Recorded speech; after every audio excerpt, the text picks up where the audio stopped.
Have you ever walked into a store abroad? Maybe you just needed to ask for a different size, and suddenly you forget every single English word you've ever learned. Oh, absolutely. It's that universal deer in the headlights moment for anyone speaking a second language. Right. Or, maybe you somehow survive all that, and you actually make it up to the cashier, and they look at you and ask something so simple like cash or card, and your brain just completely freezes. Yeah, that sudden panic when all the attention is just entirely on you. The transaction literally pauses because you can't find the words. It's terrifying. It really is. It feels like walking out onto a stage where a play is happening, and you suddenly realize you're the lead actor, but nobody gave you the script. Exactly. Everyone is looking at you, just waiting for you to speak. But that's exactly why we're here today. Today's mission is to give you that script. We are taking a deep dive into mastering everyday English for real-life shopping situations. And the goal here is to completely strip away that anxiety. 100%.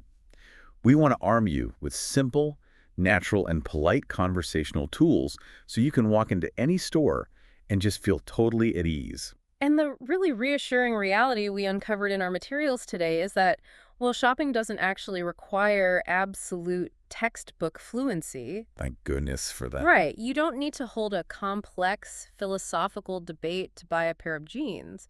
I mean, shopping conversations are generally very short and they follow a strict, highly predictable pattern. So if you know the cues, you don't ever have to improvise. Exactly. You just follow the pattern. So we're going to walk through this together, physically following the exact journey you take from the moment you step through the store's front doors to the moment you leave with your new items. I love that approach, step by step. Yeah. So picture it. You walk in, there's like visual noise everywhere. You might see a cashier near the front. Maybe you notice signs pointing toward the fitting room or, big banners advertising a sale. You're just trying to get your bearings in a new place. Exactly. And suddenly, an employee approaches you. The dreaded initial greeting. This is where the interaction begins, and you really have to establish your intent immediately. Right. So if you actually want assistance, you rely on your foundational phrases. Yeah, things like, could you help me? Or, I'm looking for, or maybe, where can I find? But there is a massive trap a lot of learners fall into right at this very first moment. The shoe story. Yes, the shoe story. There was this classic scenario we found about a traveler who walked into a store and instead of politely asking for help, they just awkwardly blurted out to the employee, "I need shoes." Which is guaranteed to catch a retail worker completely off guard. Okay, let's unpack why that happens, because grammatically, "I need shoes" is a perfectly constructed sentence, right? It is. Subject, verb, object. Very simple. So is the issue simply a lack of please and thank you, or does the word need inherently make it sound like, I don't know, a bizarre survival emergency rather than a casual Tuesday afternoon shopping trip? The survival emergency comparison is actually very accurate. I mean, the word need strips away the social lubricant of polite society. It really does sound intense. It does. When you declare I need shoes, you're stating an urgent, almost biological or physical requirement. It genuinely sounds like you are fleeing a disaster area. Like you just walked out of a desert. Ugh. I need water, I need shelter, I need shoes. Exactly. It creates completely unnecessary intensity. In casual commerce, native speakers rely on softer, more indirect language to maintain a friendly, low-stakes atmosphere. That makes total sense. Right, and that's why saying "I'm looking for shoes" works so much better. It implies a casual, ongoing search. It just lowers the stakes entirely. Okay, but what if you don't want help at all? Because sometimes, an employee walks up and you just want to be left alone to browse the racks. Which is completely valid, and the phrase for that is, "I'm just looking, thanks." I love that phrase. It acts as this perfect, polite, defensive shield. It really is a shield. It establishes a boundary naturally. You're essentially telling the employee, look, I acknowledge your offer to help, but I decline it, and I claim the space to browse without any pressure. It's polite, but it's very firm. Exactly. You say, I'm just looking, thanks, and the employee will almost always just smile, say something like, let me know if you need anything, and walk away. It puts you in total control of the situation. 100%. So you've successfully navigated that initial greeting. You've claimed your space to browse, and you've found the clothing section you were looking for. And this is where it gets real. Yeah, maybe you pull a jacket off the rack. Yeah. You're checking the brand, looking at the style, holding the color up to the light. But looking at it isn't enough, right? No, you actually have to figure out if it fits your body. Right. And this transition from browsing to testing is where your vocabulary needs to become much more specific. Yeah, you're moving into the realm of sizing, medium, large, small, and articulating concepts like whether something is tight or loose. And action words, the phrasal verbs, start to become really important here. You've looked for something, you've picked out an item, and now you want to try on that item. Try on, yes, that's crucial. The golden ticket phrase to move to the next stage of your shopping journey is simply, can I try this on? Which is perfect because that phrase signals to the employee that you're serious about the item and you need directions to the fitting room. Now, once you're in that fitting room, trying to explain how clothing fits in a new language always reminds me of the story of Goldilocks. Oh, that's a great comparison. Right. You have to clearly articulate the physical reality to the store employee outside the door. Is the item too big? Is it too small?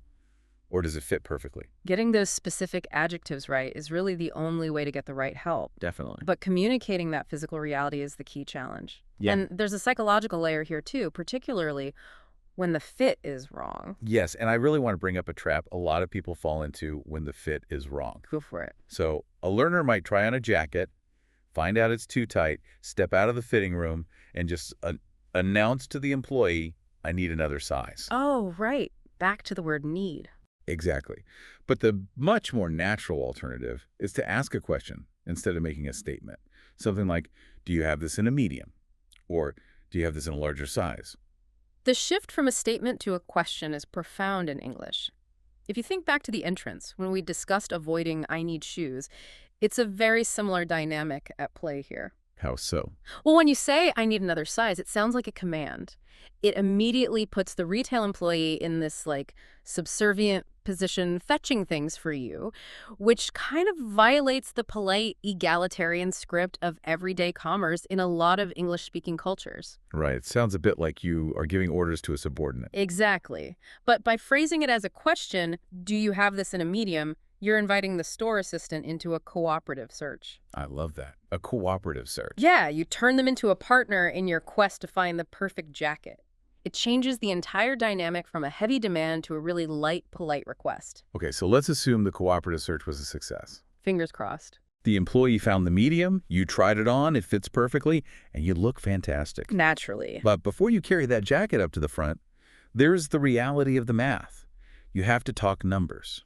And navigating money and pricing is often where shoppers feel the most anxiety, simply because, the consequences of a misunderstanding are financial. Nobody wants to accidentally spend too much money. Suddenly, you're dealing with vocabulary that carries a lot of weight. Words like discount, coupon, refund, and exchange. Very important words. You start needing phrases like, is it on sale? Or, do you have any discounts? Or the incredibly important, what's your return policy? Oh, memorizing how to ask about the return policy before you actually need to use it will save you so much stress later. Definitely. Asking, can I return it if it doesn't fit? Well, it clarifies the rules before any money actually changes hands. You definitely want to be careful with the vocabulary around pricing because misunderstandings can be kind of hilarious or they can be very expensive. Or both. True. We came across this anecdote in the sources about a customer who saw a big promotional sign in a store window that said 50% off. Okay, a great deal. Right, but they didn't fully grasp the preposition off, and they actually thought it meant they had to pay 50% more than the listed price. Oh, no. Imagine the mental gymnastics of trying to figure out if an item is still worth buying with a 50% penalty attached to it. I can only imagine the sheer relief they felt at the checkout when the total was half of what they expected. Seriously. But it shows how tricky retail signs can be. Speaking of which, there is a great pop quiz in our sources for you, the listener. Ooh, I like this one. Let's say you see a sign in a store that says, buy one, get one free. Very, very common promotion. How many items do you end up paying for? Do you pay for 2 or do you pay for 1?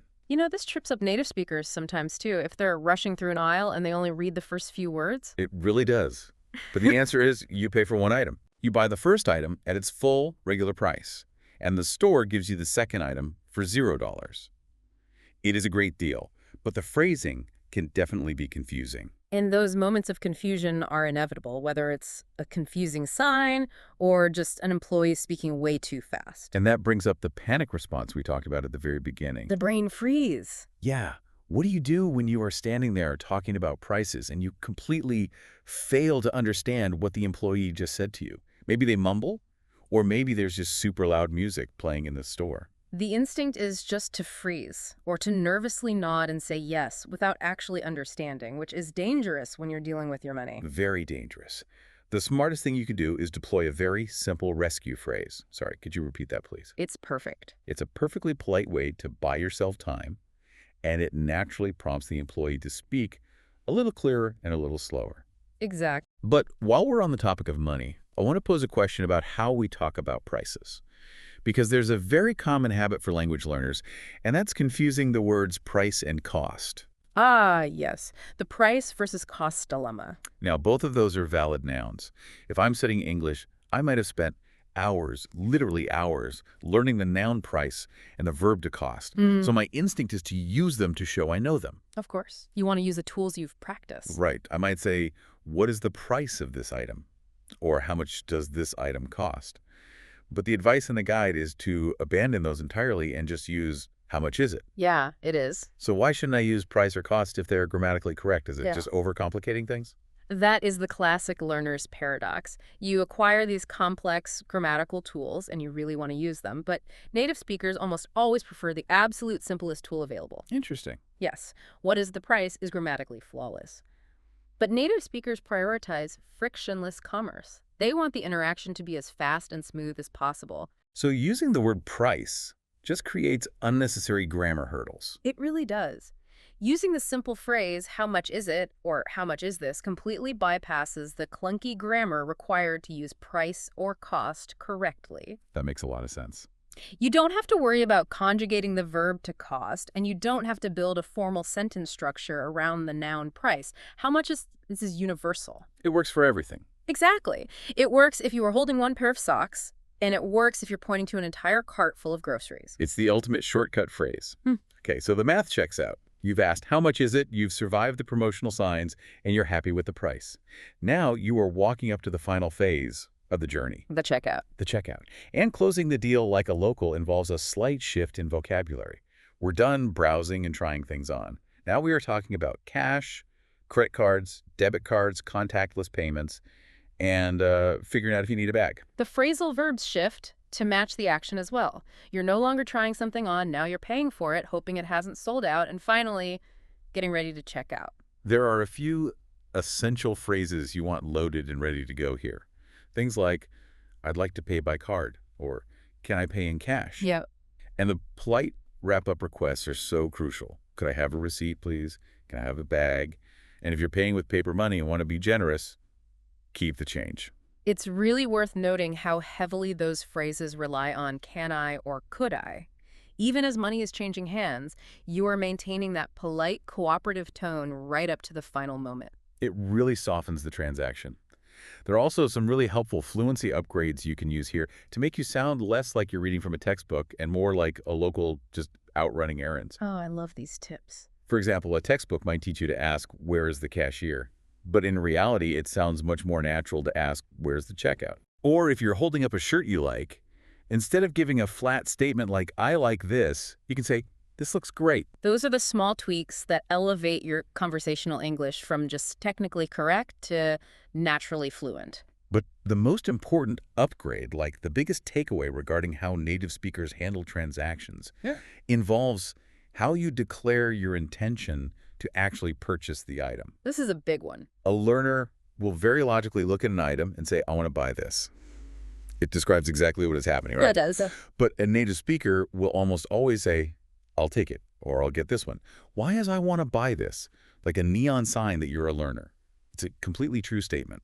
It really comes down to the subtle difference between expressing a future desire and taking present action. Oh, okay. I want to buy, this is a statement of intent. It sounds a bit stiff and just oddly formal. It almost sounds like you're announcing a major life decision to the room. Right, like, I want to buy a house someday, or I want to buy this jacket eventually. Exactly. I'll take it, on the other hand, conveys immediate confident action. It implies ownership right in the present moment. I'll take it. Yeah, it feels active. It tells the employee, look, My decision is made. The search is officially over. Let's proceed to the transaction right now. It matches the fast, instinctive pace of daily commerce. That is such a great distinction. To really cement everything we've talked about, we're going to put all these pieces together for you. Yeah. We're going to do a very quick role play to demonstrate the natural flow of this entire script. Do it. I'll be the customer shopping for a jacket, and you can be the store assistant working the floor. I am ready. Let's see how smoothly this can go. Excuse me, do you have this jacket in a medium? Let me check. Yep, here you go. Would you like to try it on? Yes, please. Oh, it fits perfectly. This looks great. How much is it? That one is on sale today. It's $50. Perfect. I'll take it. Great. No. Are you paying by cash or card? I'd like to pay by card, please. And could I have a receipt? Of course. Just tap your card right here. Would you like a bag for that? No, thanks. I'll just wear it. Have a good day. You too. And scene. Look at how completely frictionless that was. Right. No panic, no freezing in headlights, just two people following a very polite, very predictable script. It flows smoothly because you move naturally from one stage of the interaction to the next, just using the right cues at the right time. Let's do a rapid-fire recap of that physical journey for you. You enter the store and either ask for help or establish your boundary with. I'm just looking. So then you transition to the fitting room and ask, can I try this on? You initiate the cooperative search by asking, do you have this in a different size? You handle the money by keeping it simple with, how much is it? And you confidently close the deal at the register by declaring, I'll take it. The overriding theme here is incredibly encouraging for language learners. You really do not need complex grammar or a massive vocabulary to navigate these situations confidently. You really don't. Keep it simple and keep it polite. That's all it takes to know your lines for the play. We'd love for you, the listener, to think about how this applies to your own life. What is your absolute favorite thing to shop for when you're traveling? Such a good question. And think back, what was your easiest or maybe your most awkward or funny shopping experience in another country? Reflecting on those past experiences, especially the awkward ones, is just a fantastic way to identify which of these simple phrases you personally need to practice the most. Absolutely. Before we wrap up today, I want to leave you with a brand new thought to mull over, something that builds on everything we've discussed but looks toward the future. Okay, I'm intrigued. We just spent this entire deep dive mastering the script of talking to cashiers and store assistants, right? We learned the dance of human retail interaction. But think about how rapidly retail environments are changing right now. Oh, that raises a fascinating point about the physical spaces where language is actually used. Exactly. Every single day, we see more self-checkouts being installed. We see automated Amazon Go-style stores where you just walk in, grab an item, and walk out. Without saying a single word. Right. We see silent, contactless payments completely replacing the back-and-forth chatter of counting cash.